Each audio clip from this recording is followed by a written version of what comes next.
semesta, Tuhanlah perlindunganku. Baik siang maupun malam gelap, Tuhanlah perlindunganku. Niscaya takutku lenyap, Tuhanlah perlindunganku. Ya Yesus, gunung batu di dunia, di dunia, di dunia. Ya Yesus, gunung batu di dunia, tempat berlindung yang teguh.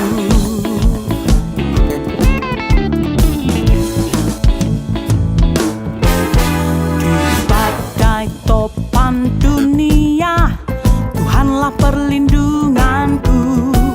Kendati goncang semesta, Tuhanlah perlindunganku. Ya Yesus, gunung batu di dunia, di dunia, di dunia. Ya Yesus, gunung batu di dunia, tempat berlindung yang teguh. Ya Yesus, gunung batu di dunia, di dunia, di dunia. Ya Yesus, gunung batu di dunia, tempat berlindung yang teguh.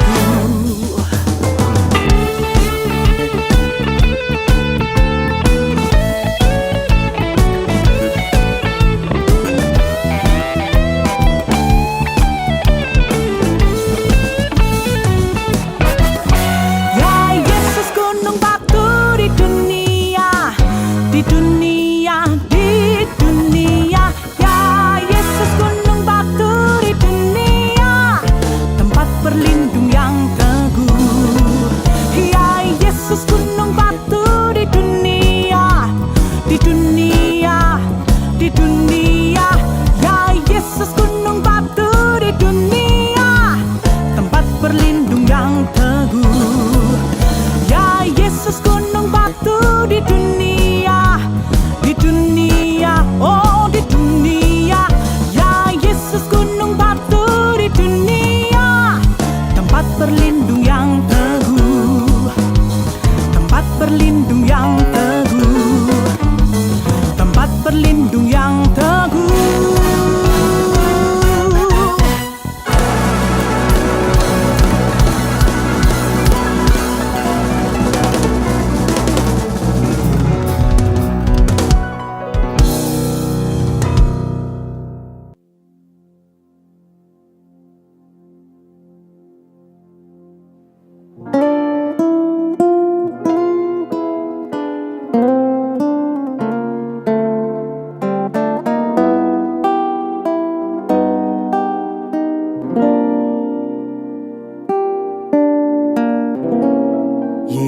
Yesus, jawaban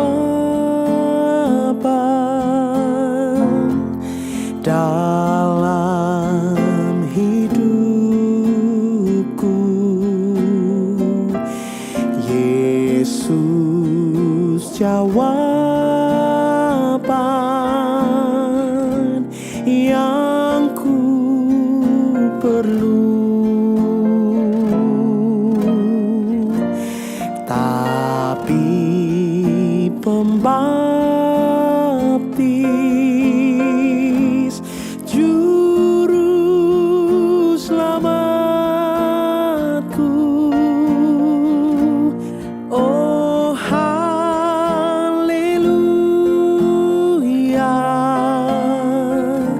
harapanku.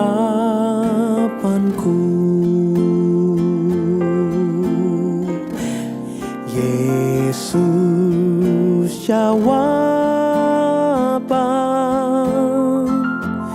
dalam hidupku. Yesus, jawaban yang ku perlu. Tapi pembaptis, juru selamatku,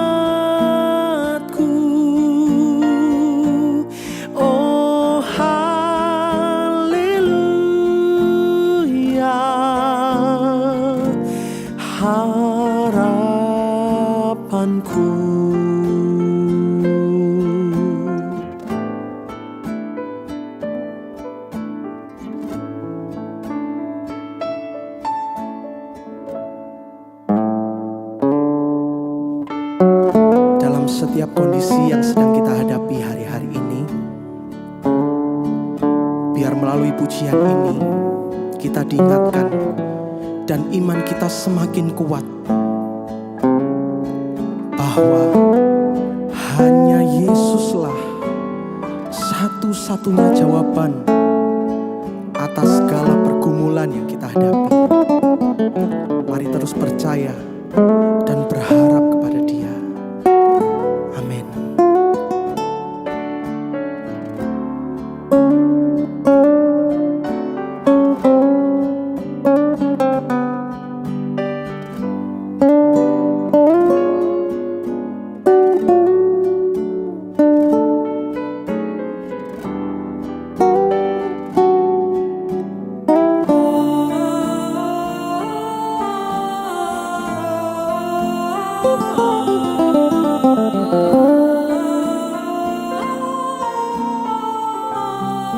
Mari sama-sama dengan iman katakan, Yesus jawaban dalam hidupku. Yesus jawaban yang ku perlu. Tapi pembaptis juru selamatku, oh haleluya,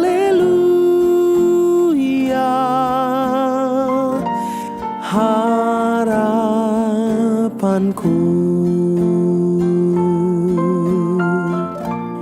Oh haleluya,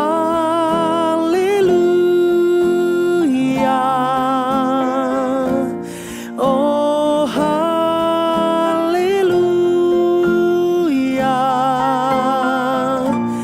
oh haleluya,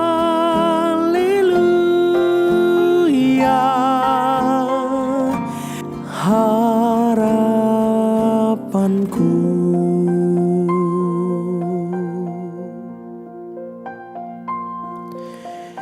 Kau harapanku,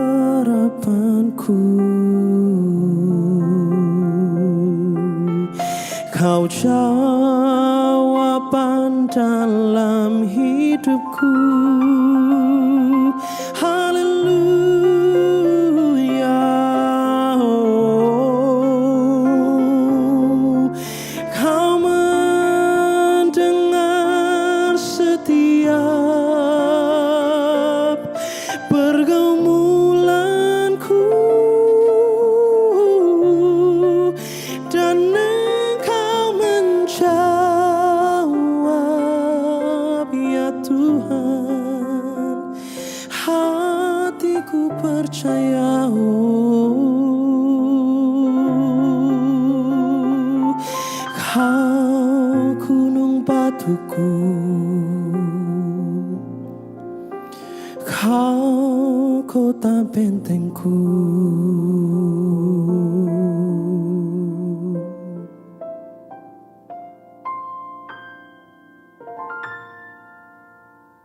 Shalom, selamat pagi Bapak, Ibu, dan saudara-saudari sekalian yang saya kasihi. Para jemaat GSKI Betani Surabaya yang ada di Nginden, Manyar, Sukomanunggal, Citraland, Yobel, Veteran, Juanda, Gunung Sari, dan cabang-cabang lain sekitarnya yang saya tidak bisa sebutkan satu persatu. Hari ini saya bersyukur kepada Tuhan dan berterima kasih banyak kepada Bapak dan Ibu Gembala kita, Bapak Aswin dan Ibu Monica Tanusa Putra, yang sudah memberikan kepercayaan kepada saya untuk menyampaikan firman Tuhan kepada saudara semua di kota Surabaya pada hari ini secara online, Minggu Ibadah Raya tanggal 18 April.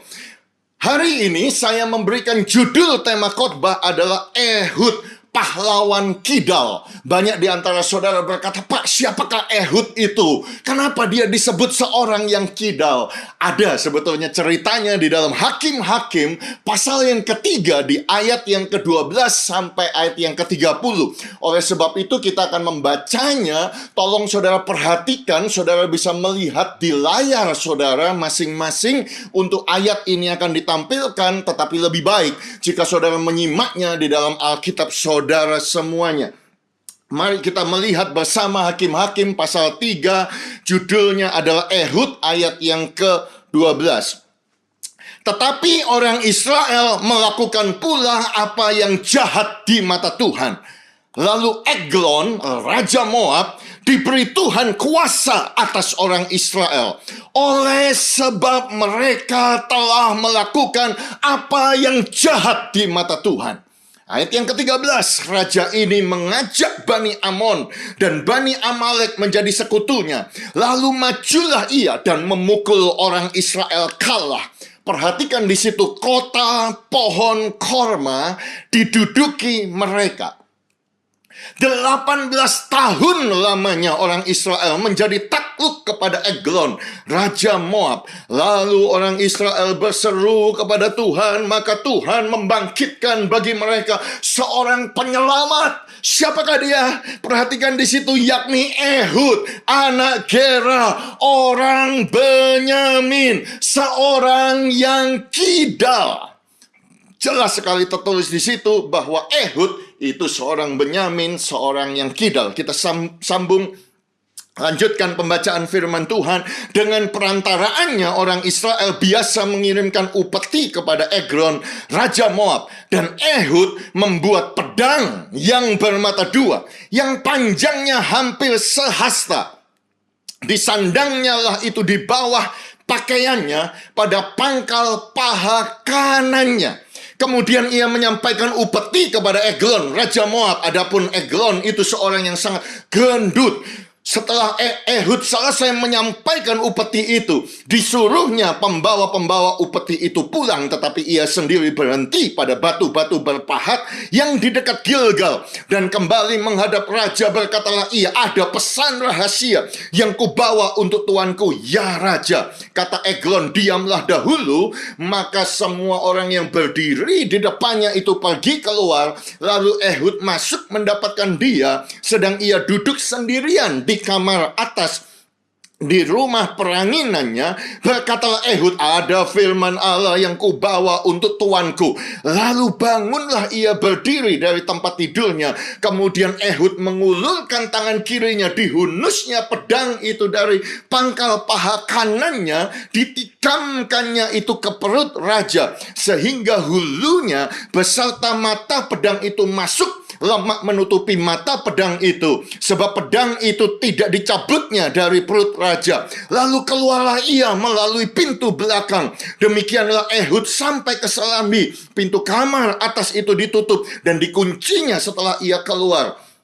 Baru saja ia keluar, datanglah hamba-hamba raja melihat, tetapi pintu kamar atas itu terkunci. Lalu berkatalah mereka, tentulah ia membuang air di kamar rumah peranginan itu. Lalu mereka menunggu-nunggu sampai menjadi bingung, tetapi raja tidak membuka pintu kamar atas itu. Kemudian mereka mengambil kunci, membuka pintu, maka tampaklah tuan mereka mati tergeletak di lantai. Sedang mereka berlambat-lambat, Ehud meloloskan diri. Ia lewat dari batu-batu berpahat dan meloloskan diri ke arah Seira. Setelah ia sampai ke sana, ditiupnya lah sangkakala di pegunungan Efraim. Lalu turunlah orang Israel bersama-sama dengan dia dari pegunungan itu, dan ia sendiri di depan. Berkatalah ia kepada mereka, ikutlah aku, sebab Tuhan telah menyerahkan musuhmu, orang-orang Moab itu, ke dalam tanganmu. Maka turunlah mereka mengikuti dia. Lalu mereka merebut tempat penyeberangan sungai Yordan ke Moab, dan tidak seorang pun dibiarkan mereka menyeberang. Pada waktu itu mereka menewaskan kira-kira 10.000 orang dari Moab. Semuanya orang yang tegap, dan tangkas, seorang pun tidak ada yang lolos. Demikianlah pada hari itu Moab ditundukkan oleh Israel, maka amanlah tanah itu 80 tahun lamanya. Amin.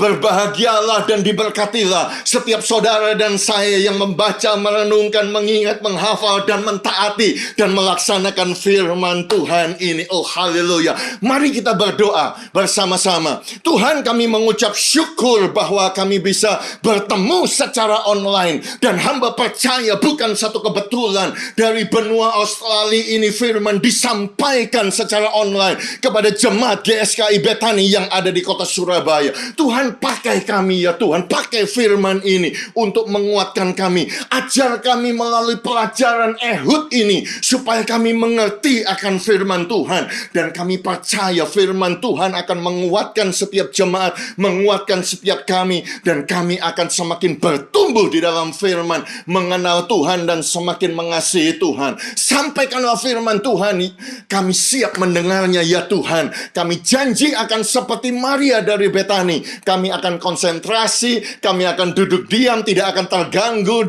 dengan suasana yang ada di rumah kami masing-masing, tetapi kami mau mendengarkan firman Tuhan. Dalam nama Tuhan Yesus, bersama-sama kita katakan amin, amin, amin. Oh haleluya. Sebelum saya masuk kepada Ehud ini, saudara-saudaraku, saya perlu memberikan kepada saudara satu background, atau satu cerita, atau satu introduction. Dan introduction ini adalah merupakan poin saya yang pertama. Dan poin yang pertama, introduction ini adalah suatu peringatan, adalah satu teguran, adalah satu warning kepada kita semua. Dan saya berkata, saudara harus berhati-hati bahwa dosa dan kedagingan bisa membuat kemenangan menjadi kekalahan. Sekali lagi Bapak Ibu, dosa, kedagingan, duniawi, saudaraku, itu bisa membuat kemenangan. Dan di dalam bahasa Inggris saya sebutkan past victory, bisa menjadi kekalahan. Di dalam bahasa Inggris saya sebutkan present defeat, artinya kemenangan yang sudah pernah kita alami. Oh, kemenangan yang sudah Tuhan pernah berikan, mujizat-mujizat dan tanda ajaib yang Tuhan sudah pernah lakukan di dalam kehidupan kita. Kalau kita tidak hati-hati, kalau kita tidak mempertahankannya dengan kekudusan kita, dengan doa, dengan kerohanian kita, kita perlu berhati-hati. Karena apa? Karena itu bisa berubah menjadi kekalahan yang sekarang present defeat. Kenapa saya berkata demikian, saudaraku? Karena ayat yang kita baca, konteks ini dimulai dengan orang-orang Israel melakukan yang jahat di mata Tuhan. Dan karena mereka melakukan yang jahat di mata Tuhan, bangkitlah raja yang namanya Eglon, raja Moab, yang dikatakan gemuk sekali, gendut sekali di dalam Alkitab. Oh, dia bawa temannya, saudaraku, Amon dengan Amalek menjadi sekutunya, dan kemudian mengalahkan Israel. Tetapi yang tragisnya, saudaraku, kalau saudara perhatikan konteks teks yang tadi kita baca itu, di ayat yang ke-13 dikatakan kota pohon korma diduduki mereka. Kota pohon korma diduduki mereka. Gak tanggung-tanggung 18 tahun lamanya. Oh Bapak Ibu, apakah kota pohon korma? Apakah saudara ingat? Apakah kota pohon korma? Bagi saudara yang pernah ke Israel, saudara pasti akan tahu. Karena tuh leadernya selalu berkata kota pohon korma adalah kota Jericho. Memang Jericho itu dikenal dengan kota pohon korma. Contohnya di Ulangan 34 ayat yang ketiga, tanah Negeb dan lembah Jordan, lembah Jericho, kota pohon korma. Jadi kota Jericho adalah disebut kota pohon korma karena kormanya itu adalah yang terbaik. Makanya setiap kali kita travel ke Israel, ke Holy Land, selalu tour leader berkata, jangan beli buah korma yang ada di Mesir, jangan beli yang ada di Jordan, jangan beli yang di Israel dari kota Bethlehem atau dari kota Jericho, dari kota Jerusalem atau Nazaret. Belilah dari kota Jericho karena kormanya adalah yang terbaik. Karena Jericho disebut kota pohon korma. Bukankah ini tragis, saudara-saudara? Bukankah kota pohon korma Jericho itu adalah kota yang pertama yang ditundukkan oleh bangsa Israel? Oh, tanah perjanjian, janji Tuhan, berlimpah susu dan madu. Saudara ingat ceritanya, mujizat besar terjadi untuk menundukkan kota pohon korma, kota Jericho ini. Saudara bisa lihat sebelumnya, saudara-saudaraku, bagaimana Joshua memimpin, bagaimana tabut perjanjian itu berjalan di depan mereka, bagaimana sungai Jordan yang meluap itu terbelah, saudara-saudaraku, sehingga 2,5 juta bangsa Israel berjalan di atas tanah yang kering, saudaraku. Dan kemudian singa-singa yang ada di belukar daripada Jordan itu mereka kalahkan, saudara-saudaraku. Dan mereka sampai ke tanah perjanjian. Bagaimana Tuhan memimpin mereka mengitari tembok Jericho. Saudara ingat, tembok Jericho itu double, saudara-saudaraku. Bukan satu saja seperti tembok Cina yang besar itu, tetapi double. Secara manusia tidak mungkin ditundukkan, saudara. Tetapi ketika mereka mengelilinginya sampai di hari yang ke-7, saudaraku, tembok itu roboh. Mereka masuk menduduki kota Jericho, kota pohon korma, menjadi milik mereka. Kota yang pertama, mujizat yang besar. Wow, bukankah itu luar biasa? Ternyata sekalipun Tuhan sudah berikan kemenangan di masa yang lampau, sekalipun Tuhan sudah buat mujizat yang ajaib di masa yang lampau, kalau mereka berubah setia, mereka tidak lagi menyembah Tuhan. Mereka terpengaruh dengan dunia, jatuh ke dalam dosa dan kedagingan. Ternyata kemenangan yang Tuhan berikan dulu bisa menjadi kekalahan yang sekarang. Dan inilah yang dialami oleh bangsa Israel pada zaman hakim-hakim. Bukankah, saudaraku, sepanjang 400 tahun masa Israel dipimpin oleh hakim-hakim itu, setiap kali pemimpin mereka ada, mereka kembali menyembah Tuhan. Pemimpin mereka mati, mereka berubah setia. Mereka mulai mundur lagi dari Tuhan. Sebab pada zaman itu, saudaraku, setiap orang berbuat apa yang benar menurut pandangannya sendiri. Hakim-hakim 17:6, Hakim-hakim 21-25. Mereka berbuat seenaknya sendiri. Jadi setiap kali pemimpin mereka, saudara, sudah tidak lagi ada, mereka memberontak, mereka berzinah kepada Allah-Allah yang lain. Mereka mulai terpengaruh menyembah dewa daripada Moab yang namanya Chemos. Mereka mulai menyembah dewa-dewi daripada Filistin yang namanya Dagon. Mereka mulai menyembah, saudaraku, dewa-dewi daripada Amon yang namanya Molok dan lain sebagainya. Itu membuat mereka melakukan sesuatu yang jahat di mata Tuhan. Pas victory, kemenangan yang lampau bisa menjadi kekalahan yang sekarang present defeat. Oh, saya mau mengingatkan kepada jemaat GSKI yang ada di kota Surabaya. Saya tahu banyak di antara saudara dan saya sudah pernah mengalami mujizat. Ada di antara kita yang dulu punya kecanduan. Saudara, bagaimana Tuhan melawat kita, kita bebas dari kecanduan itu. Pertahankanlah. Saudara-saudara, karena apa? Karena kalau kita tidak mempertahankan, itu bisa menjadi kekalahan di zaman sekarang. Saya tahu banyak di antara kita yang sudah pernah dipulihkan keluarga kita. Mungkin dulu mengalami persoalan keluarga, tapi Tuhan pulihkan. Pertahankan. Jangan sampai sekarang ini terjadi kekalahan yang sama. Padahal dulu kita sudah menang di dalam persoalan keluarga. Dulu kita pernah menang di dalam persoalan keuangan kita. Dulu kita pernah menang di dalam persoalan pekerjaan kita dan lain sebagainya. Tetapi kalau kita tidak mempertahankannya, saudara-saudara, itu bisa menjadi kekalahan di zaman yang sekarang ini.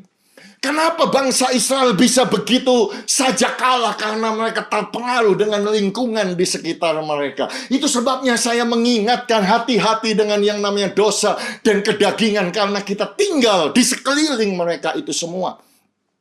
Jadi saudaraku, kalau saudara melihat konteks hakim-hakim, kita kembali, saudaraku, pasal yang pertama, hanya mundur 2 pasal sebelumnya, pembukaan daripada hakim-hakim, kita akan mengenal konteksnya, bagaimana bangsa Israel yang sudah ditolong Tuhan tiba-tiba bisa berubah dan kemudian melakukan sesuatu yang jahat.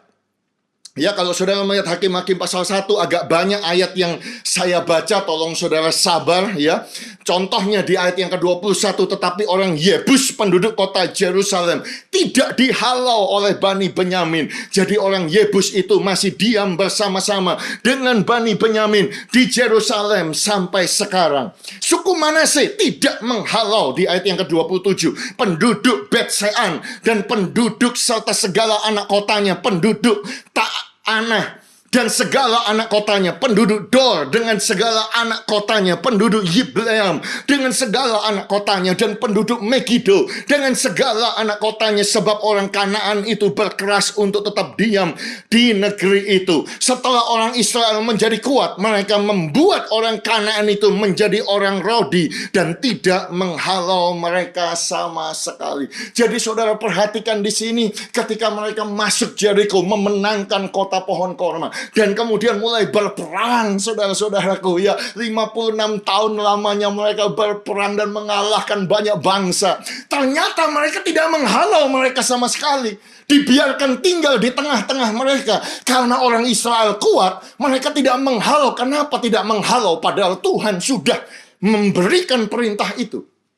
Tuhan mengurapi mereka untuk menghalau. Mereka tidak menghalau karena mereka kompromi. Oh, karena mereka pikir, loh, ngapain kita halau? Kita jadikan aja mereka pegawai kita. Jadi orang Rodi. Kan enak punya pembantu. Kan enak dong punya pelayan. Kita hidup dilayani. Makanya masih banyak saudara-saudaraku. Bukan hanya itu. Kalau saudara lanjutkan ya. Suku Efraim pun tidak menghalau orang Kanaan yang diam digeser. Sehingga orang Kanaan itu tetap diam di tengah-tengah mereka digeser.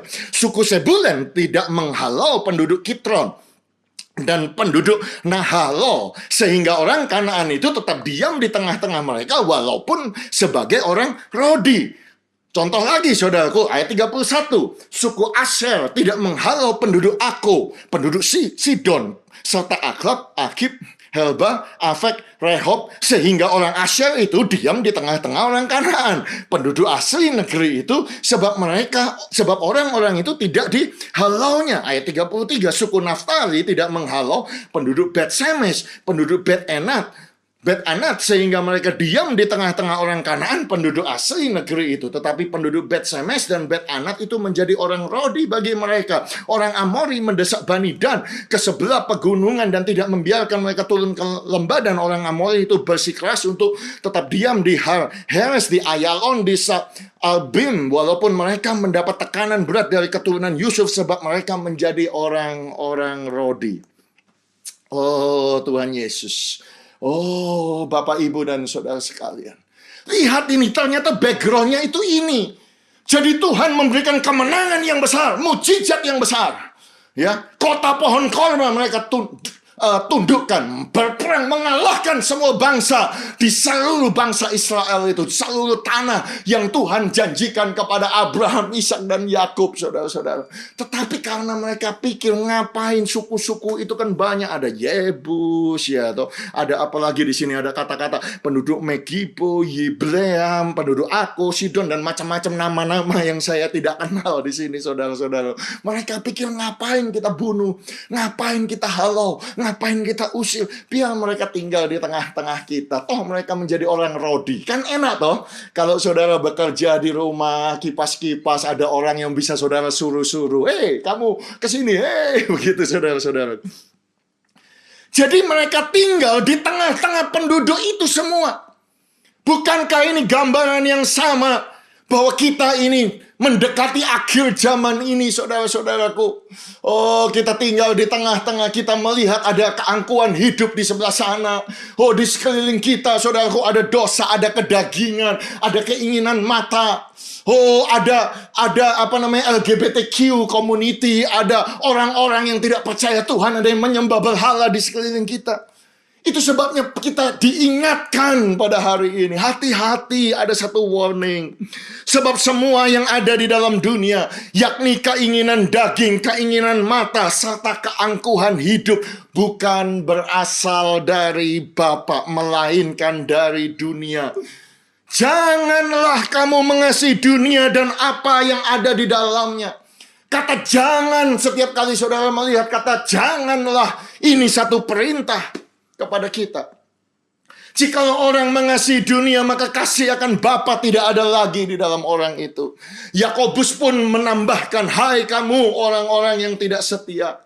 Tidakkah kamu tahu bahwa persahabatan dengan dunia adalah permusuhan dengan Allah?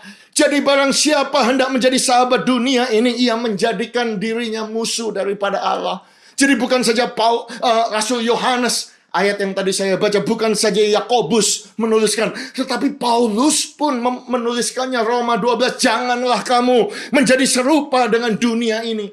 Kenapa saudara-saudara? Karena dunia inilah yang akan mempengaruhi kita untuk kita tidak lagi dekat kepada Tuhan, dan tanpa kita sadari, tanpa kita mengerti, pelan-pelan dunia ini akan menarik kita. Daging ini akan menarik kita. Semakin lama kita semakin jauh, semakin jauh, semakin jauh. Dan pada akhirnya, saudara-saudaraku, kota pohon korma yang sudah jadi milik kita, yang sudah diberikan menjadi milik kita, yang sudah menjadi warisan kita, itu bisa direbut kembali. Jadi jangan kompromi. Jangan, hati-hatilah kalau saya pinjam istilah daripada Rasul Paulus di 1 Korintus pasal 5 ayat yang ke-6. Tidak tahukah kamu bahwa sedikit ragi mengkamiri seluruh adonan? Galatia 5 ayat 9. Sedikit ragi mengkamirkan seluruh adonan, sedikit saja. Kalau saya pinjam perkataan Salomo, saudaraku, di dalam Kidung Agung pasal yang kedua. Rubah-rubah yang kecil yang merusak kebun-kebun anggur kami yang sedang berbunga. Saudara lihat di situ, rubah itu kecil, saudara. Tetapi kecil satu, itu bisa bikin kebun anggur yang besar. Kebun anggur, pertanian anggur yang sudah berbunga yang besar, rusak semuanya. Ya, sedikit lagi merusakkan seluruh adonan. Oh, tanpa terasa Bapak, Ibu, dan saudara sekalian, saya melayani full time, menjadi gembala itu sejak tahun 2002 awal. Jadi tanpa terasa 19 tahun sudah saya, hampir 20 tahun saya melayani full time sebagai gembala. Dan sebagai gembala, dalam masa-masa ini saya melihat jemaat ada banyak yang mengalami mujizat. Saya mau sampaikan kepada saudara, kita menyembah Tuhan yang hebat, Tuhan yang dahsyat, Tuhan yang menjawab doa, Tuhan yang sampai hari ini bisa melakukan tanda ajaib buat hidup saudara dan hidup saya. Yang percaya sama-sama katakan amin. Oh, haleluya. Dan saya bisa cerita ada banyak mujizat sudah terjadi selama saya menjadi gembala dan konseling kepada jemaat yang punya persoalan. Banyak mujizat. Sayangnya, saudaraku, ada beberapa yang sudah mengalami pertolongan dan mengalami mujizat Tuhan. Itu ternyata mengalami yang dialami oleh bangsa Israel. Mereka sudah melihat tembok-tembok yang tebal itu double, itu roboh. Wah, luar biasa. Mereka melihat jalan buntu sungai Jordan yang sedang banjir itu meluap, terbuka. Melihat singa-singa mundur. Mereka sudah menduduki, ada di tanah yang berlimpah susu dan madunya. Oh, tetapi ya karena itu, mereka mulai merasa nyaman. Mulai tidak lagi ke gereja. Mulai tidak lagi sembahyang. Mulai tidak lagi mencari Tuhan. Pelan-pelan apa yang terjadi, saudara-saudara? Mereka mulai mundur. Lama tidak kelihatan. Tiba-tiba muncul berkata, Pastor, tolong saya, keluarga saya berantakan. Oh, Pastor, tolong saya, anak saya. Saudara-saudara, saya kadang-kadang juga bingung gimana, saudara. Lawang, bukankah engkau itu sudah masuk tanah perjanjian? Dulu waktu saya kenal, ya, ketika kami mulai melayani, visa nggak punya, uang nggak punya, harus kami bantu. Bertobat, terima Tuhan, kami baptis, semuanya melayani. Dan kemudian mulai terpengaruh dengan lingkungan, saudara-saudara. Terpengaruh dengan dunia. Terpengaruh dengan keinginan mata. Mulai meninggalkan Tuhan. Bertahun-tahun kemudian, kota pohon korma yang sudah milik mereka jatuh kembali, saudara. Diduduki, mengalami kekalahan. Oh, past victory menjadi present defeat. Oh, berapa banyak yang saya temui, saudaraku, dulu tidak punya uang. Melayani Tuhan, sungguh-sungguh memberi, menabur. Oh, diberkati, lupa. Terpengaruh dengan dunia, terpengaruh dengan yang namanya kasino, terpengaruh dengan yang namanya judi. Karena dekat, saudara, hidup di tengah-tengah mereka. Dan dia tidak menghalau itu semua pergi. Oh, nggak apa-apa. Toh mereka jadi orang kerja rodi buat kita jadi pegawai kita tanpa terasa. Oh, akar segala kejahatan adalah cinta akan uang, dan oleh mengejar uang mereka mulai terjatuh, menyimpang dari iman, dan kemudian itu terjadi. Akhirnya berantakan, bangkrut, dan lain sebagainya. Berapa banyak yang saya jumpai dulu rumah tangga mereka dipulihkan, rasanya tidak mungkin. Tembok begitu besar, double. Oh, jalan buntu, tetapi Tuhan membuat mujizat. Setelah dipulihkan masih main-main, saudara-saudaraku. Karena apa? Karena ada banyak godaan di sekelilingnya. Bukankah ini kita era yang terbuka sekarang? Mulai internetnya dipakai yang tidak benar. Mulailah bermain-main dengan wanita atau dengan pria yang lain, sehingga mulai terjatuh. Akhirnya berantakan lagi, saudara. Itu sebabnya ada satu warning kepada saudara dan saya pada hari ini. Hati-hati. Jangan sampai kota pohon korma ini. Ya, kami di kota Sydney, kami 10 bulan kami tutup gereja. Gereja tutup pintu. Dan saya tahu saudara yang di Surabaya tutup pintu gereja lebih lama daripada kami. Ya, sudah 1 tahun. Ya, dan ketika kami buka gereja, kami menjumpai bahwa banyak orang mulai tidak semangat lagi seperti dulu. Tidak lagi menyala-nyala. Dengar Bapak Ibu, dan saya tahu sih di Surabaya cabang Juanda sudah buka, dan minggu lalu cabang Citraland juga sudah buka. Puji Tuhan, haleluya. Saya berdoa supaya kota Surabaya dipulihkan, dan supaya saudara semuanya bisa ibadah secara normal tanpa takut. Dan Bapak Gembala berkata bahwa setelah Citraland, setelah itu gedung di Manyar. Wow, luar biasa. Saya berdoa begitu border Australia buka, saya pulang supaya bisa bertemu dengan saudara. Oh, haleluya. Tetapi yang saya maksudkan di sini adalah banyak orang selama 1 tahun gereja tutup ini, mereka tidak menjaga kekudusan mereka, tidak menjaga api Roh Kudus, supaya api Roh Kudus itu tidak menyala. Dan karena mereka tinggal di tengah-tengah dunia ini, nggak apa-apa, kompromi. Akhirnya kota pohon korma, kota Jericho, diambil kembali oleh musuh. Oleh sebab itu peringatannya, saudaraku, saya mau membaca satu ayat Yakobus pasal 1 ayat 27. Mungkin ini adalah konklusi introduction dari poin saya yang pertama. Dikatakan demikian: ibadah yang murni dan yang tidak bercacat di hadapan Allah Bapa kita ialah mengunjungi yatim piatu dan janda-janda dalam kesusahan mereka, dan perhatikan saudaraku, menjaga supaya dirinya sendiri tidak dicemarkan oleh dunia.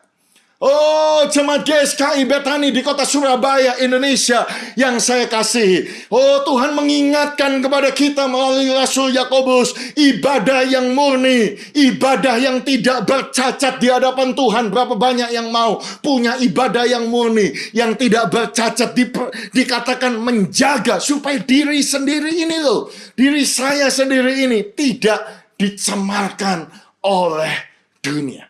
Yang mau saudaraku taruh tangan saudara di dada, kemudian ucapkan perkataan, ucapkan ayat ini dengan suara yang keras. Kenapa saya suka taruh tangan di dada? Karena disitulah tanda segenap hati, segenap jiwa, segenap akal budi. Kenapa saya berkata suka taruh tangan saudara di dada? Karena disitulah bersemayam Roh Kudus. Taruh tangan saudara di dada, ucapkan dengan suara yang keras. Kenapa? Karena iman itu timbul dari pendengaran akan firman. Ketika saudara berbicara, saudara adalah orang yang pertama yang mendengarkan firman Tuhan itu sendiri. Katakan, saya percaya ibadah yang murni, ibadah yang tidak bercacat di hadapan Allah Bapa kita, menjaga supaya diri saya tidak dicemarkan oleh dunia. Katakan amin. Ulangi sekali lagi, katakan, saya menjaga supaya diri saya sendiri tidak dicemarkan oleh dunia. Dan itu adalah ibadah saya yang murni dan tidak bercacat di hadapan Allah. Katakan amin, amin, amin. Oh, haleluya. Itu baru introduction, poin yang pertama. Amin. Sekarang saya masuk poin saya yang kedua, dan ini yang paling penting. Buka hati saudara. Oh, lebih konsentrasi lagi, ya. Saya tahu mungkin di depan saudara ada kopi, ada snack, saya tidak tahu saudara mungkin ada di tempat tidur, tetapi konsentrasi poin yang kedua ini inti daripada khotbah pada hari ini. Yang saya mau tekankan di poin yang kedua adalah bersama Tuhan, kelemahanmu adalah kekuatanmu. Sekali lagi, di dalam Tuhan atau bersama dengan Tuhan, bersama Tuhan, kelemahanmu adalah kekuatanmu. Saya mau sekali lagi saudara taruh tangan saudara di dada, ucapkan dengan suara yang keras, katakan, saya percaya bersama Tuhan, kelemahanku adalah kekuatanku. Sekali lagi, dengan suara yang keras, saya percaya bersama Tuhan, kelemahanku adalah kekuatanku. Katakan amin, amin, amin. Oh, haleluya. Kenapa saya berkata ini kepada saudara? Karena ketika saudara melihat Tuhan membangkitkan bagi mereka seorang penyelamat di ayat yang ke-15, dijelaskan deskripsi daripada penyelamat mereka. Namanya siapa? Ehud. Ehud itu siapa? Anaknya Gera. Dia itu siapa? Dia orang Benyamin. Suku Benyamin, dikatakan dia itu seorang yang kidal. Ternyata dia cuma bisa pakai tangan kiri, tangan kidal saja, ya. Saya tidak bermaksud menyinggung saudara yang kidal, saudaraku. Tolong saudara jangan salah paham, ya. Dikatakan bahwa dia ini seorang yang kidal, saudaraku. Dan makanya dia membuat sendiri pedang yang bermata dua, panjangnya hampir sehasta, ya.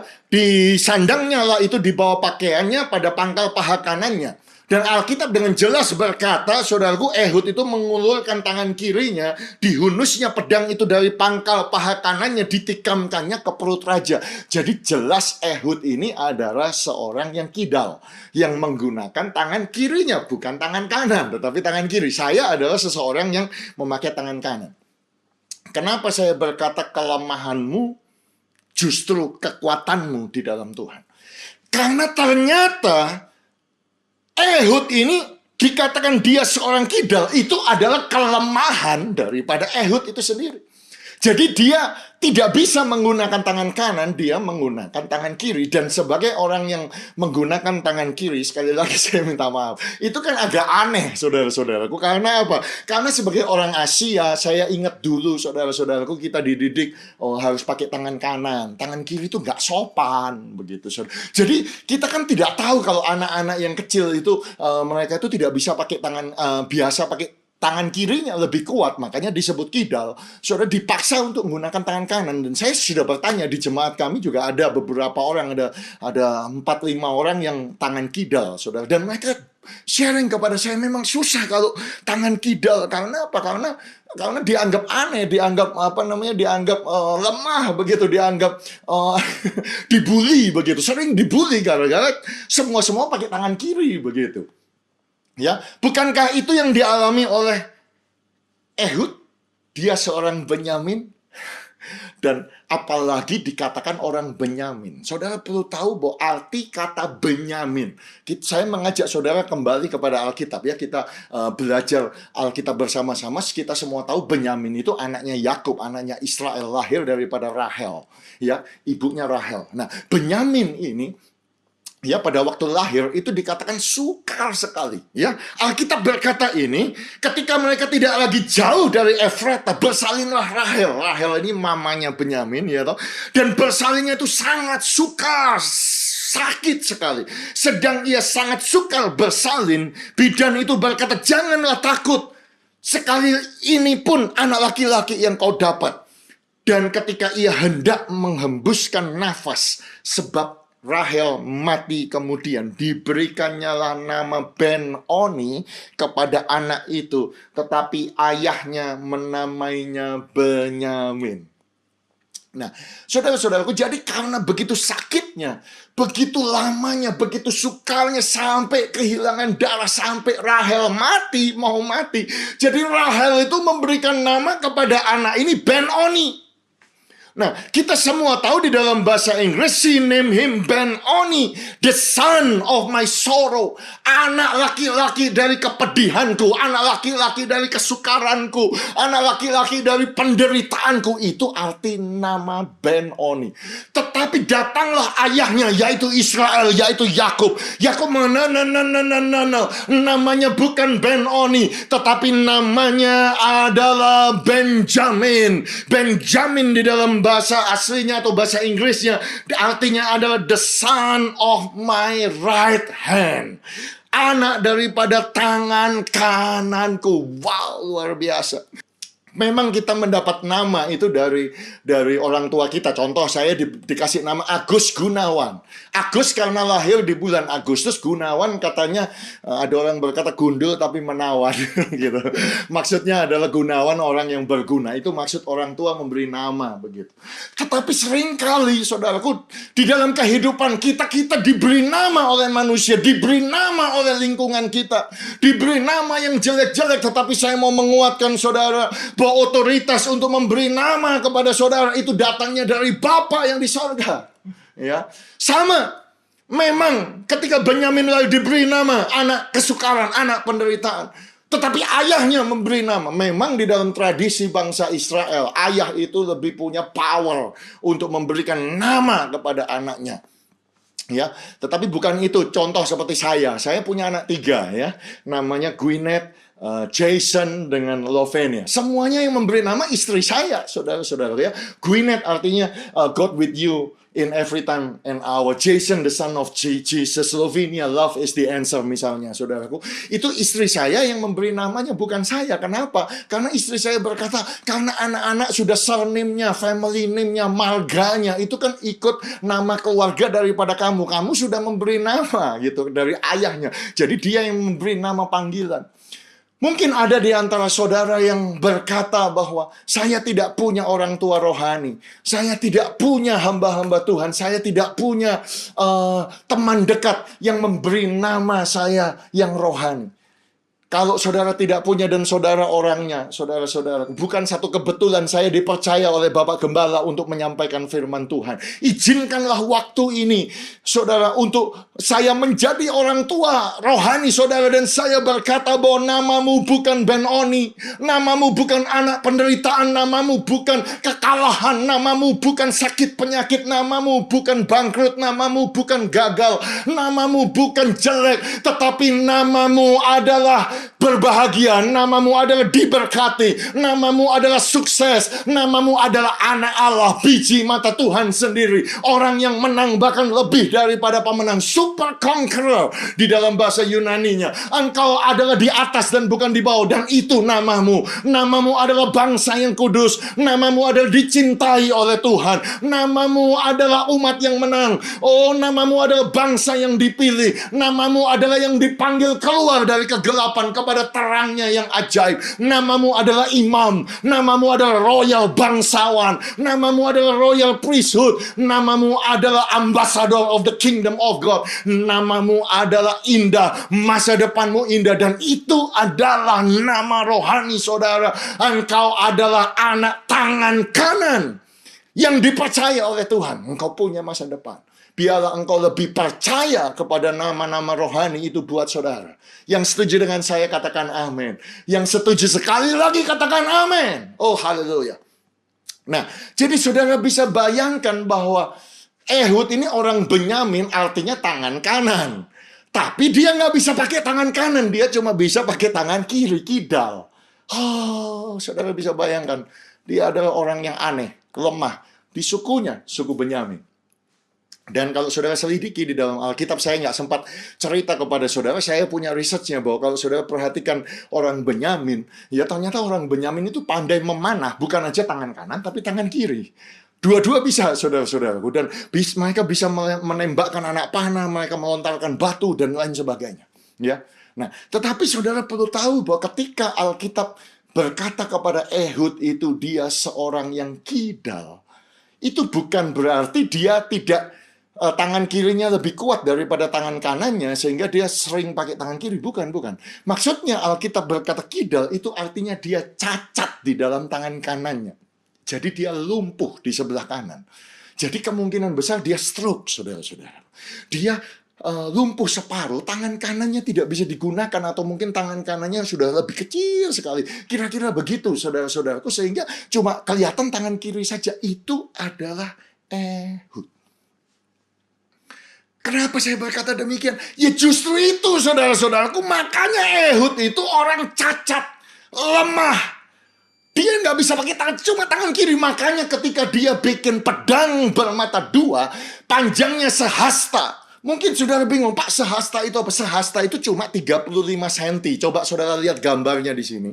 Ya, sehasta itu cuma 14 inch. Kecil, cuma seperti telapak tangan, begitulah kira-kira. Dan dia jelas menaruhnya di bawah pakaiannya, di pangkal paha kanannya. Ya, di sebelah kanan begitu.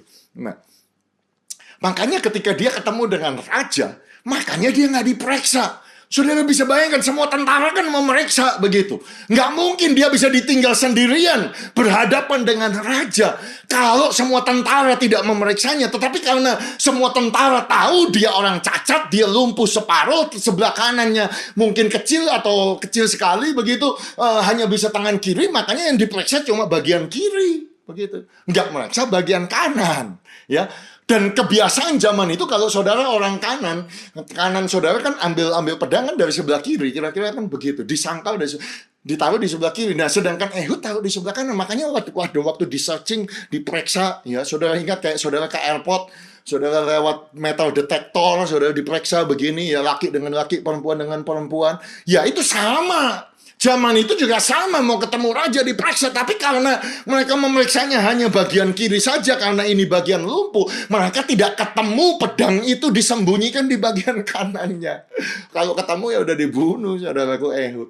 Jadi justru gara-gara dia cacat, gara-gara dia lemah, justru itu dia bisa ketemu dengan raja, dan dia berkata bahwa aku punya firman dari Tuhan, dan raja itu bangkit berdiri, dia mencabut dari sebelah kanannya, kemudian ditusukkannya itu ke perutnya, masuk ke dalam, saudara-saudara, ditinggalkan, ditutupi dengan lemaknya raja itu, saudara-saudaraku. Dan kemudian Ehud keluar begitu aja, ngunci pintu. Kemudian dia tinggal lari.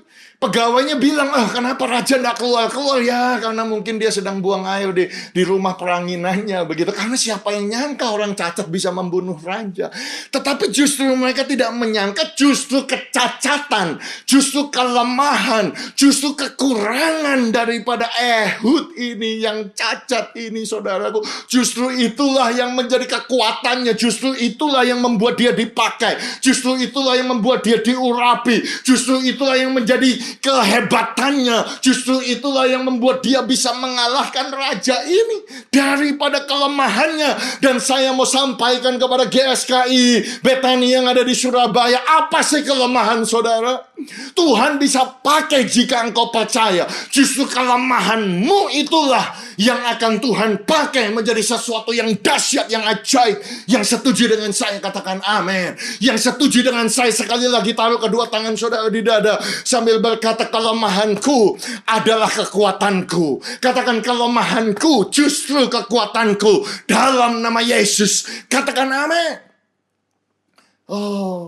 Makanya Hudson Taylor, bapak daripada pengabaran Injil di negara Cina, ditanya ke orang-orang satu ketika, kenapa Tuhan pakai engkau bukan orang yang lain? Kenapa Tuhan tidak pakai orang Asia? Dia menjawab begini, God chose me because I was weak enough. Tuhan pilih saya justru karena saya ini lemah. Justru karena saya ini kurang. Justru karena saya ini gak bisa apa-apa. Justru karena saya ini yang bodoh. Justru karena saya ini yang gak ngerti. Malah yang dipakai Tuhan orang yang seperti itu. Kelemahannya itulah yang dipakai Tuhan menjadi kekuatannya. Kalau saya boleh bersaksi kepada saudara, sama seperti saya, saudara. Saya pun juga bukan datang dari keluarga yang rohani, pendeta. Saya datang dari keluarga broken home, saudaraku, penyembah berhala, punya kelenteng dulu, saudara-saudaraku, dan saya ini pelat. Seperti saudara tahu, kalau saya khotbah ini kadang-kadang cepet-cepet itu. Kenapa, saudaraku? Karena kadang-kadang berusaha menutupi kepelatannya. Karena khotbah saya pertama pada waktu saya di sekolah itu ya, menyala-nyala dulu waktu SMP. Luar biasa. Saya berkhotbah begitu ada seseorang datang, kamu pelat 57 kali katanya. Waduh, saudara-saudara. Mereka bully saya, mereka ngomong Han itu kekurangan vitamin R katanya ya. R. Saya sampai sekarang pun nggak bisa. Saya sudah berdoa, sudah tengking, sudah menghilangkan kelemahan pelat ini supaya ngomong lebih jelas begitu. Kadang-kadang malu karena orang bilang, wah kamu khotbah nggak jelas, nggak dengar dengan jelas pelat soalnya. Lah saya sudah berusaha nggak bisa. Tetapi justru saya yang lemah, yang pelat ini, kelemahan saya justru dipakai Tuhan untuk saya berkhotbah. Bukankah itu aneh? Saudara, bukankah Tuhan pakai saya? Jadi saya lebih pintar sekarang daripada saudara, ya toh? Duh, buktinya apa? Buktinya saya yang bicara, saudara yang duduk, saudara yang mendengarkan, bukan? Anyway, joking, saudara. Tetapi kalau saya pikir-pikir, justru saya ini pelat, saya sudah berdoa Tuhan, ambil kepelatan saya supaya saya khotbah lebih bagus begitu. Ternyata ya nggak disembuhkan sampai sekarang. Tapi justru yang itu yang dipakai Tuhan.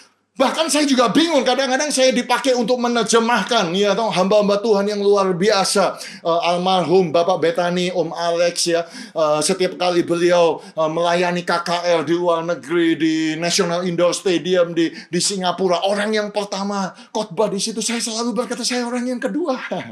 Karena apa? Karena saya yang menerjemahkan, begitu saudaraku, ya toh. Menerjemahkan beliau di Amerika, di Australia, menerjemahkan Pastor Benin, dan masih banyak yang lain. Saya juga bingung.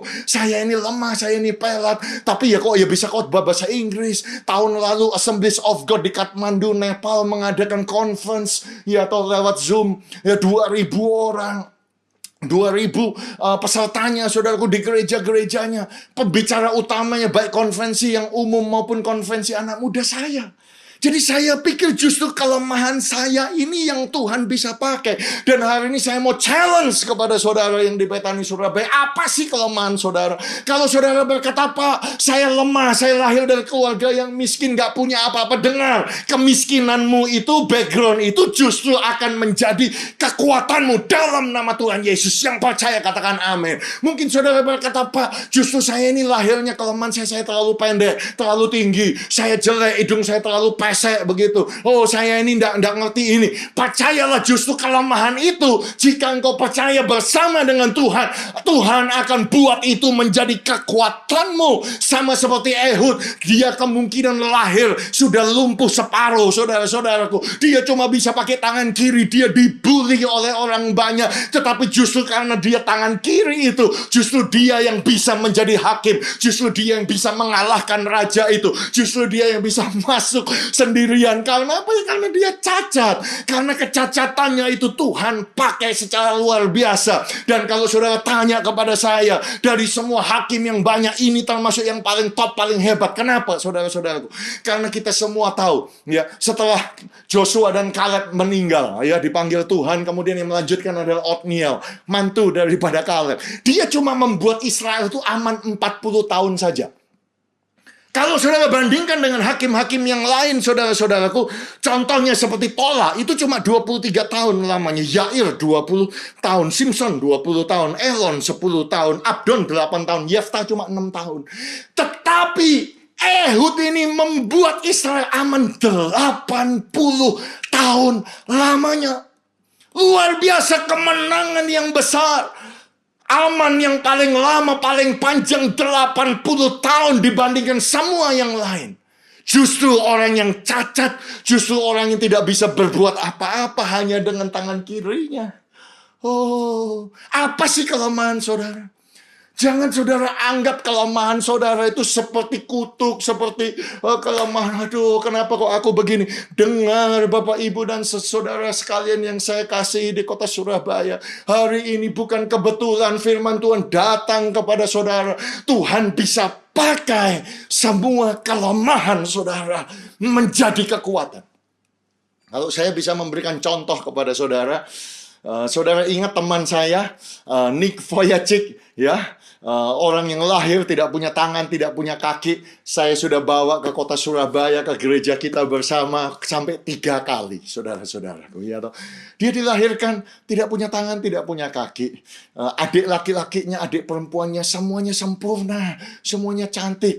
Ayahnya seorang hamba Tuhan dan ibunya adalah perawat di rumah sakit. Harusnya mereka semua mengerti, tidak ada satupun yang tahu kenapa dia lahir tidak punya tangan, tidak punya kaki, saudaraku. Dia cacat, dia mau bunuh diri, dibully, dan lain sebagainya. Tetapi dia bertemu dengan Tuhan.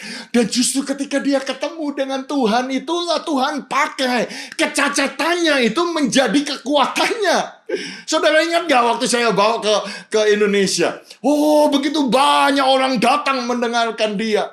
Ya, toh. Banyak orang kepengen ngerangkul dia, kepengen foto dengan dia. Saya pikir-pikir, padahal khotbahnya juga sama. Bersukacitalah senantiasa. Taruhlah pengharapan kepada Tuhan. Masa depan itu ada, saya juga bisa berkhotbah yang sama seperti dia. Ya, toh.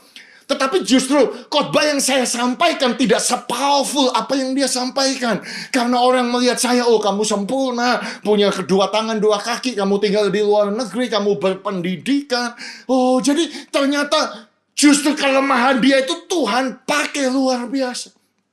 Saya tidak akan pernah menyangka ketika saya membawa Nick ke Indonesia sebagai seorang yang masih muda pada saat itu, saudara-saudaraku. Saya ajak dia berkhotbah di Kamboja, di Malaysia, di Singapura, di Australia. Kami keliling ke banyak negara, ya. Kami keliling ke Indonesia, dan Indonesia rebutan supaya dia bisa masuk TV. Saudara bisa bayangkan, luar biasa, saudara-saudaraku. Ya, dipakai Tuhan. Saya membantu Nick pada waktu dia migran ke Amerika di tahun 2007. Johnny Erickson Tada menyumbang 400.000 US dollar pada zaman itu. Ya, toh. Dia sekarang terkenal di dunia, top motivator. Dia dibayar, saudara tahu bahwa rata-rata company itu kalau ngundang dia untuk bicara itu 50.000 dolar untuk satu session. Tidak termasuk tiket, tidak termasuk hotel dan lain sebagainya. Luar biasa. Saya tidak akan pernah menyangka justru kecacatan itu adalah kelebihannya. Begitu, saudaraku. Ya. Bahkan dia disumbang, kalau saudara melihat Life Without Limbs Ministry, ya toh, dia punya tenda kapasitas 10.000 orang gitu, saudara-saudaraku, ya toh. Bikin KKR di lapangan. Luar biasa. Ya, dan mungkin tahukah saudaraku bahwa saudara pasti tahu yang ke gereja kita beberapa tahun yang lalu, waktu itu dia datang belum menikah, saudara, dan kemudian Kanaye mau menikah dengan dia. Tahukah saudaraku kalau anaknya 4, saudara bisa melihat foto ini, ya toh, semuanya sempurna, oh cantik, saudara, yang terakhir kembar, saudara-saudara, luar biasa kan? Oh, mungkin saudara berkata, Pak, mana ada yang mau, Pak, menikah sama orang yang nggak punya tangan, nggak punya kaki? Loh, siapa bilang, saudara? Selama saya berjalan melayani bersama dengan Nick, yang saya tahu, ada 18 cewek, 18 wanita yang cantik yang datang kepada Nick dan berkata, Nick, oh Tuhan bicara sama aku bahwa aku ini istrimu. Aduh, saudara bisa bayangkan rebutan, saudara-saudara. Oh, saya mau menguatkan kepada saudara. Mungkin saudara berkata, Pak, saya ini jelek, Pak. Saya ini jelek, Pak. Nggak ada yang mau sama saya. Saya nggak, sudah umur, sudah tua. Nggak ada yang dengar, saudara. Yang nggak punya tangan, nggak punya kaki. Karena kemuliaan Tuhan, justru kelemahan itu menjadi kelebihan. Apalagi saudara, saya nyatakan dalam nama Tuhan Yesus, kejadianmu dahsyat dan ajaib. You are wonderfully and fearfully made, diciptakan oleh Tuhan secara dahsyat, ajaib, cantik, indah. Engkau ganteng, engkau hebat, engkau punya hikmat, engkau diberkati oleh Tuhan, dan masa depanmu indah dalam nama Yesus. Dan semua yang lemah di dalam hidupmu adalah kekuatanmu. Oh, haleluya. Kalau hari ini saudara berkata, saya lemah di dalam bidang ini, percaya bersama dengan Tuhan, yang lemah itu akan menjadi kekuatanmu. Yang lemah itu justru akan menjadi kesaksianmu. Yang lemah itu akan menjadi pujian dan kemuliaan bagi kemuliaan Tuhan. Karena apa? Karena Paulus mendengarkan Tuhan berbicara kepada Paulus, justru dalam kelemahanlah kuasaku, kata Tuhan, menjadi sempurna. Berapa banyak di antara saudara yang mau kuasa Tuhan menjadi sempurna atas hidup saudara? Justru dalam kelemahan. Bukan ketika kita merasa kuat, bukan ketika kita merasa hebat, justru bukan karena kita ada di atas gunung, bukan saudara-saudaraku, tetapi justru ketika kita lemah, justru ketika kita tidak bisa, kita tidak lagi bisa mengandalkan kekuatan kita mengandalkan Tuhan.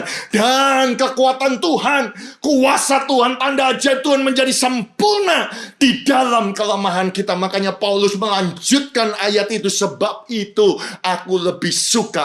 Sebab itu terlebih suka aku bermegah di atas kelemahanku, supaya kuasa Kristus turun menaungi aku. Berapa banyak yang mau kuasa Kristus turun menaungi saudara? Angkat tangan saudara.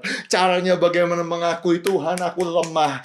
Ekonomiku ini loh Tuhan, kelemahanku. Tuhan, kelemahanku ya ini pelat, Tuhan. Kelemahanku ini Tuhan, kidal. Oh, kelemahanku ya ini, aku stroke, nggak bisa gerakan tangan kanan. Kelemahanku ya ini Tuhan, aku dibully. Kelemahanku ini Tuhan, aku lahir seperti Nick, nggak punya tangan, nggak punya kaki. Tetapi justru kelemahan itu seperti Hudson Taylor. Kelemahan aku ini lemah. Justru orang yang seperti itu kuasa Kristus turun, menaungi mereka dan memakai mereka melakukan sesuatu yang besar. Sebab apa? Sebab bukan kuat dan bukan gagah. Sebab bukan karena kemampuan kita, bukan karena kepintaran kita, tetapi melainkan oleh Rohku, firman Tuhan semesta alam. Bukan kuat dan bukan gagah. Amin, amin, amin. Dan poin saya yang terakhir, saudaraku, saya tahu waktu saya sudah habis. Saya cuma mengingatkan kepada saudara, caranya membunuh kedagingan hanya bisa dibunuh dengan firman Tuhan.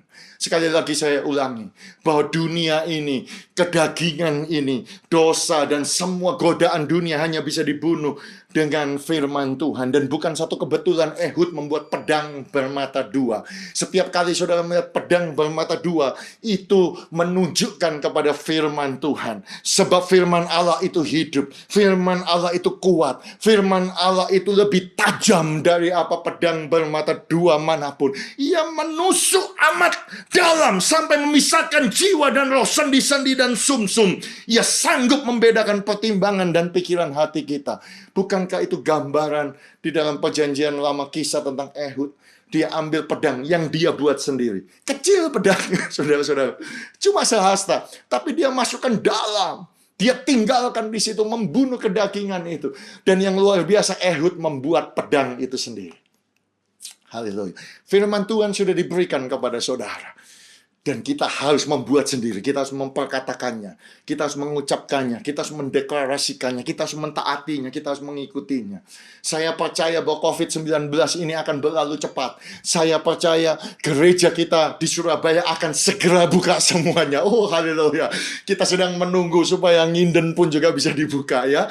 Kita akan menunggu berita itu dari Bapak Gembala dan kita mau semangat lagi, saudara. Tetapi dalam waktu-waktu ini, ketika kita tinggal di dekat dunia keangkuhan hidup, ingat, jaga kota pohon korma. Jangan, saudaraku, pertahankan. Jangan sampai diduduki kembali. Caranya bagaimana? Dengan firman Tuhan. Dengan firman Tuhan. Dengan firman Tuhan. Oh, haleluya. Saya undang dimanapun saudara ada, bangkit berdiri bersama-sama. Jangan hiraukan kanan kiri saudara, kita mau berdoa. Oh, haleluya. Tutup mata saudara. Buka kedua tangan saudara. Saya mau challenge kepada saudara yang ada di kota Surabaya. Ada berapa banyak di antara saudara yang lemah? Seperti Ehud lemah. Tetapi hari ini engkau mendengar firman Tuhan. Bahwa kota pohon korma, janji yang Tuhan berikan, tanah yang berlimpah susu madu, itu kembali diduduki oleh musuh. Adakah di antara saudara berkata, Tuhan, aku yang lemah ini, pakai aku Tuhan. Aku mau merebut kembali kota Jericho. Aku mau mengalahkan kembali kota Jericho. Dan aku mau memakai firman Tuhan. Aku mau membuat pedang bermata dua, yaitu firman Tuhan. Dan aku akan maju. Tuhan, aku percaya. Aku percaya. Oh, Ramasya. Buka kedua tangan saudara. Dan mari kita tutup ibadah ini di dalam doa. Tuhan, hamba berdoa dari Australia. Untuk rekan-rekan, untuk teman-teman, untuk sahabat. Untuk jemaat yang hamba kasihi yang ada di kota Surabaya, di gereja GSKI Bethany Surabaya. Tuhan, hari ini hamba tahu ada banyak yang merasa lemah, ditinggalkan, sendirian. Mungkin ketakutan, mungkin khawatir. Mereka tidak punya apa-apa, mereka tidak punya kekuatan, mereka lemah. Seperti Ehud ya Tuhan. Tetapi hari ini kami mendengar satu berita bahwa bersama dengan Tuhan, Engkau bisa pakai orang yang lemah. Yang lemah engkau rubah menjadi kekuatan. Hamba berdoa hari ini dalam nama Tuhan Yesus, setiap kelemahan, setiap kekurangan, setiap kesakitan, setiap semua kelemahan yang ada di dalam jemaat, setiap orang yang mendengar firman Tuhan ini Tuhan, engkau jamah, engkau urapi dan engkau ubah ya Tuhan, yang lemah itu menjadi kuat. Sama seperti engkau memakai Ehud, sama seperti engkau memakai Nick Vujicic, sama seperti engkau memakai hambamu yang penuh dengan kelemahan ini, Tuhan, kau bisa pakai jemaat di kota Surabaya menjadi alatmu yang luar biasa, yang dahsyat. Terima kasih Tuhan, kami hanya bejana dari tanah liat, Engkaulah penjunan. Biarlah Engkau mengurapi dan kuasa Tuhan turun atas jemaat-Mu. Sebab ketika kami lemah, kuasa Tuhan menjadi sempurna. Setiap saudara yang mau respon kepada firman Tuhan yang lemah, buka kedua tangan saudara. Kuasa Tuhan sempurna turun atas saudara yang lemah. Haleluya. Seperti Paulus berkata, justru aku lebih suka bermegah di dalam kelemahan, supaya kuasa Kristus turun kepada saudara. Kuasa Kristus turun atas saudara. Berkat Tuhan turun atas saudara. Tanda ajaib turun atas saudara. Semua kekuatan Tuhan sempurna turun atas saudara di dalam nama Bapa, Putra, Roh Kudus, yaitu Tuhan Yesus Kristus. Yang percaya bersama-sama katakan amin. Silakan duduk Bapak Ibu. Terima kasih sekali lagi bisa diberikan kesempatan untuk melayani saudara di rumah saudara masing-masing. Saya percaya semuanya akan menjadi baik di dalam hidup saudara. Dan sampai jumpa kembali. Tuhan Yesus memberkati.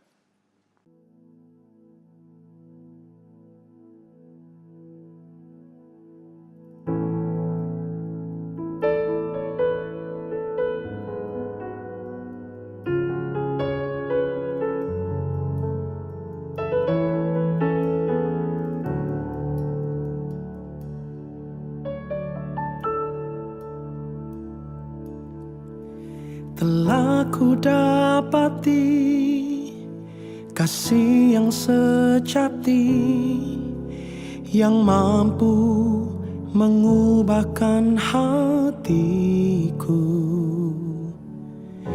Kasih yang kau beri jauh melebihi segalanya di dalam hidupku.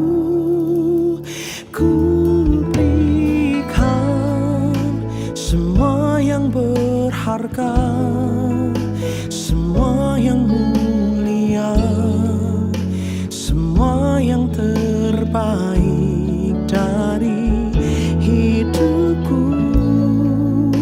Hanyalah bagimu, hanyalah untukmu, hanyalah bagi kemuliaan-Mu.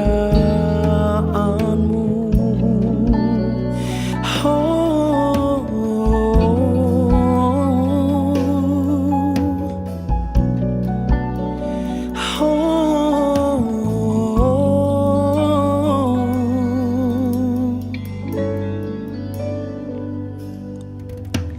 telah ku dapati kasih yang sejati, yang mampu mengubahkan hatiku. Kasih yang kau beri jauh melebihi segalanya di dalam hidupku. Ku berikan semua yang berharga, semua yang mulia, semua yang terbaik dari hidupku. Hanyalah bagimu, hanyalah untukmu, hanyalah bagi kemuliaan-Mu. Ku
merupakan hidup.